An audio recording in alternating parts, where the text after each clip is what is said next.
नमस्कार, जय श्री कृष्णा, जय श्री राधे। मैं आपका दोस्त अशोक शुक्ला, दिव्य ज्योतिष विज्ञान जीने की राह में आपका स्वागत है। कैसे हैं दोस्तों? आप अपना स्नेह प्यार देने के लिए हमारे इस चैनल को अगर अभी तक सब्सक्राइब नहीं किए हैं तो अवश्य हमारे इस चैनल को सब्सक्राइब करें, जिससे आप तक हमारी सभी वीडियो पहुंच सके और उसका आप लाभ ले सकें। तो दोस्तों, पितृदोष के लक्षण हम आपको बताने जा रहे हैं और सबसे सटीक एवं श्रेष्ठ उपाय, जिससे अगर एक बार आप यह उपाय कर लेंगे तो जीवन भर पितृदेव आपसे प्रसन्नचित रहेंगे और पितृदोष से आपको निवारण मिलेगा। तो आइए सर्वप्रथम हम पितृदोष के लक्षण समझ लें। पहले, अगर आपको बार बार स्वप्न में पितृ दिखाई दे रहे हैं, आपके पूर्वज लोग दिखाई दे रहे हैं, तो समझ लीजिए कि आपके घर में पितृदोष है। आपके पूर्वज पितृ लोग जो है आपसे कुछ आकांक्षा रख रहे हैं।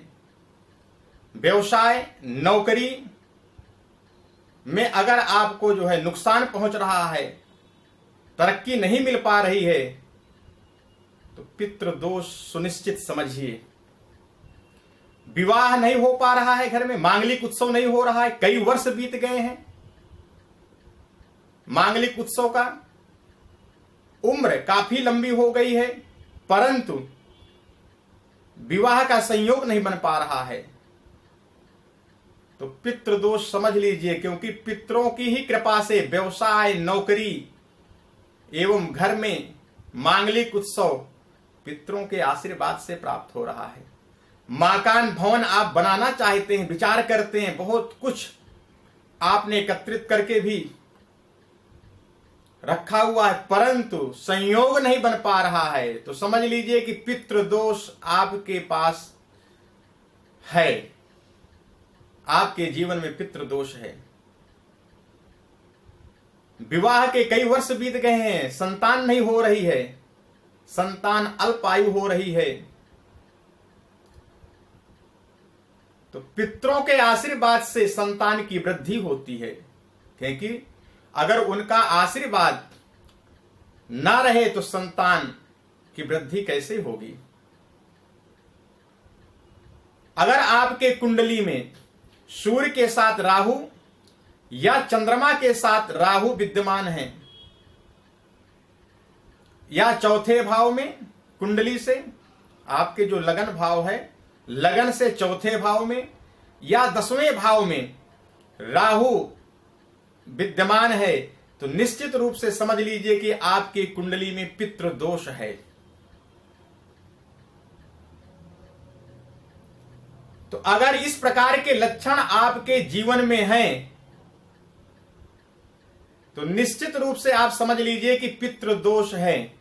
आपके घर में बार बार लड़ाई झगड़े, कलह, पिता पुत्र में, माता पुत्र में, पति पत्नी में, अगर बार बार बिना किसी वजह के घर में क्लेश हो रहा है, लड़ाई झगड़े विवाद हो रहे हैं, तो निश्चित रूप से समझ लीजिए कि आपके जीवन में पितृदोष है। आपके घर में पितृदोष लगा हुआ है। पितृ देवता आपसे कुछ मांगना चाहते, वह संतुष्ट नहीं है। क्योंकि पितरों की संतुष्टि, पितरों के आशीर्वाद से घर में सुख शांति, समृद्धि, ऐश्वर्य, लक्ष्मी, व्यवसाय में वृद्धि, नौकरी में तरक्की, घर में संतान का होना, घर में मांगलिक उत्सव, विवाह का होना, यह पितरों के आशीर्वाद से प्राप्त होता है। घर मकान बनना, यह पितरों के आशीर्वाद से। क्योंकि जब विवाह होता है तो आपने पितरों के निमित्त वस्त्र, भोजन आदि निकालते हैं। आप गृह प्रवेश करते हैं तो उस समय भी पितरों के निमित्त वस्त्र, भोजन निकालते हैं। क्यों निकालते हैं? क्योंकि पितरों के ही कारण हमारे जीवन में सभी प्रकार की जो सफलताएं मिलती हैं, वह पितरों के आशीर्वाद से हमें प्राप्त होते हैं।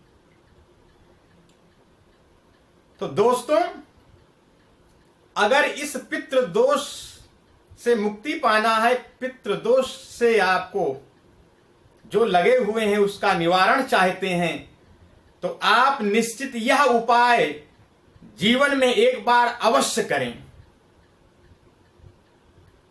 अगर यह उपाय आपने कर लिया तो आपके जितने पितृ हैं वह सब संतुष्ट होंगे। अगर आपके परिवार में किसी की अकाल मृत्यु हुई हो तो वो भी यह उपाय अवश्य करें। कम उम्र में अचानक जो घटनाएं घटित हो जाती हैं उसके कारण अकाल मृत्यु अगर आपके परिवार में किसी भी व्यक्ति का हुआ है तो अवश्य वह व्यक्ति यह उपाय को निश्चित रूप से करे। तो दोस्तों, हम जो उपाय आपको बताने जा रहे हैं, पुराणों में, वेदों में, उपनिषदों में, शास्त्रों में इसका वर्णन है। मात्र इस उपाय को करने से आपके पितृ देव संतुष्ट हो जाएंगे। पितृदोष का सबसे श्रेष्ठ यह उपाय है, आप गया धाम में जाकर विष्णु पद मंदिर में अगर आप पिंडदान करते हैं, श्राद्ध करते हैं, तर्पण करते हैं, तो कैसा भी पितृदोष हो आपके जीवन में, सभी पितृदोषों का जो है निवारण मात्र गया धाम में है। तीर्थों का तो और भी वर्णन किया गया है, परंतु सबसे श्रेष्ठ पितरों का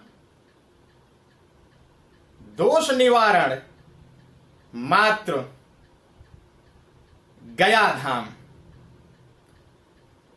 क्योंकि अगर गया जी में आपने श्राद्ध, तर्पण, पिंडदान कर दिया, शास्त्रों में कहा गया तिल के बराबर अगर विष्णु पद मंदिर में जाकर विष्णु भगवान के चरणों में आप पिंडदान किए तुलसी दल के साथ में, तो आपके पितृ 7 पीढ़ियां तृप्त हो जाती हैं।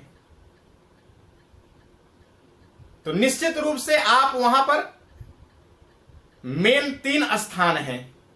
अगर आप फाल्गुनी नदी में तर्पण करते हैं, कुशोदक, कुशा को लेकर जो है, तो आपके पितृ एकदम तृप्त होते हैं उस जल से। विष्णु पद मंदिर में अगर आप तिल के बराबर पिंडदान करते हैं तो पितरों की तृप्ति होती है। और अक्षय वट में अगर आप पिंडदान करते हैं, क्योंकि वहां विशाल अक्षय वट का वृक्ष है, उस वृक्ष के नीचे किया गया, वृक्ष की छाया में बैठकर पिंडदान अगर आप करते हैं तो कभी उस पिंडदान का एवं पुण्य का कभी क्षय नहीं होता है। हमेशा आपके पितृ आपसे खुश रहेंगे, तृप्त रहेंगे और उस पुण्य से आपके जीवन में यश, कीर्ति, पद, प्रतिष्ठा, नौकरी में तरक्की, व्यवसाय में लाभ, घर में मांगलिक उत्सव, विवाह, संतति की प्राप्ति होगी, घर में सुख शांति आपको मिलेगा। तो अब आप अगर गया धाम में पिंडदान, श्राद्ध, तर्पण कराना चाहते हैं तो आपको हम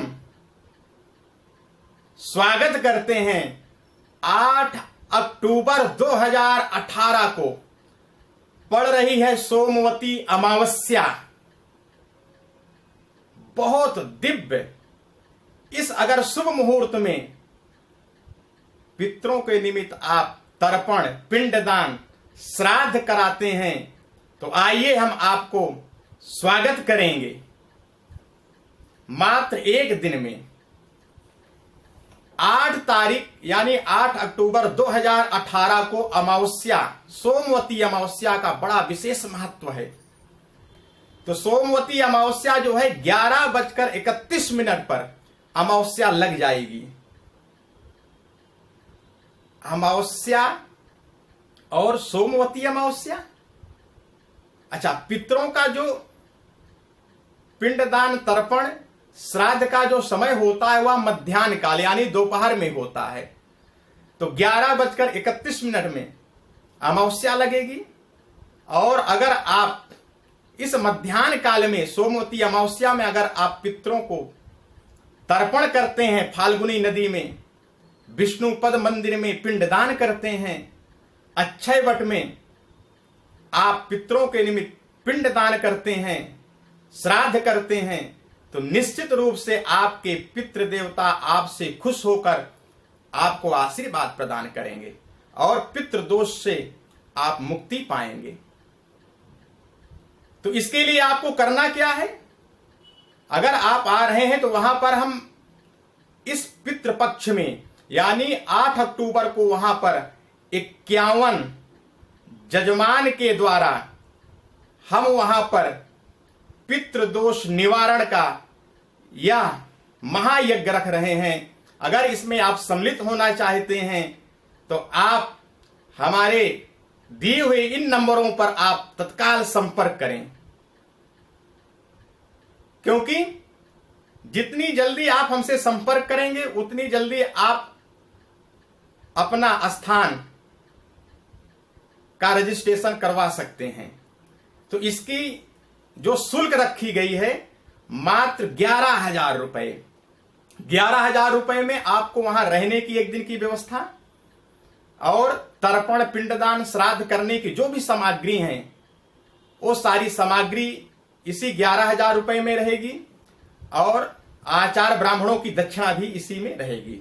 यानी आपको वहां कुछ भी खर्च करने की आवश्यकता नहीं है। मात्र 11,000 रुपए देकर आप रजिस्ट्रेशन करवाएं, जिससे हम आपको वहां का पूरा विवरण और पूरा पता, क्योंकि आप जहां पर रहते हैं उसी हिसाब से आप अपनी ट्रेन आने जाने की जो भी टिकटें हैं आप उसे बुक करा सकें, क्योंकि वहां पर 8 अक्टूबर को आपको सुबह पहुंचना है। तो अगर आप कहीं पर भी रहते हैं, पूरे भारतवर्ष में देश विदेश कहीं पर भी रहते हैं, तो आप जो है इस यज्ञ में यह पितृदोष निवारण पूजा में आप जो है हमसे संपर्क कर सकते हैं। देश विदेश के लोग भी जो है इस पूजा में भाग ले सकते हैं। अगर किसी कारणवश आप भारत से बाहर रह रहे हैं, अगर आप नहीं आ सकते हैं तो आप इस पूजा में भी भाग ले सकते हैं। उसके लिए आपको जो है आप अपना नाम, अपना गोत्र, अपने पितरों का यानी पूर्वजों का नाम गोत्र आपको देना होगा। आपके निमित्त एक ब्राह्मण को वहां पर बैठाकर जो है वह आपके पितरों के लिए पिंडदान, तर्पण और श्राद्ध करेंगे। तो अवश्य आप संपर्क करें। अधिक जानकारी के लिए आप हमारे दिए हुए नंबरों पर ही संपर्क करें। हमारे सिर्फ यही 2 नंबर हैं, जिसमें सबसे लास्ट में 14 है और दूसरा नंबर 15, यानी 96 43 555 714, 96 43 555 715। इन्हीं नंबरों पर आप संपर्क करें, क्योंकि यह बहुत अनुकूल समय है, बहुत अच्छा दिव्य शुभ मुहूर्त है, क्योंकि यह सोमवती अमावस्या में किया गया यह सत्कर्म निश्चित रूप से आपके जीवन को परिवर्तन करेगा। तो अवश्य आप आइए, जो है हम आपका स्वागत करते हैं और इस विषय की हम और भी जानकारी देते रहेंगे, कैसे क्या करना है। और वहां से वापसी का जो टिकट होगा आप रात्रि में यानी 8 अक्टूबर 2018 को रात्रि में 7 बजे के बाद ही करवाना है आपको। तो आप तत्काल संपर्क करें, ऐसा ना हो कि आपको बाद में पश्चाताप करना पड़ जाए। तो हमारे दिए हुए नंबरों पर तत्काल संपर्क करें और इस वीडियो को आप अपने इष्ट मित्रों तक भी पहुंचाएं। हो सकता है उनके जीवन में यह वीडियो सभी प्रकार से मंगल करें और उनके भी पितृदोषों का जो है निवारण हो सके। तो अपना स्नेह प्रेम देने के लिए हमारे इस चैनल को सब्सक्राइब करें, जितना हो सके शेयर करें, लाइक करें। जहां भी रहिए मस्त रहिए, व्यस्त रहिए, खुश रहिए। फिर मिलेंगे, तब तक के लिए नमस्कार।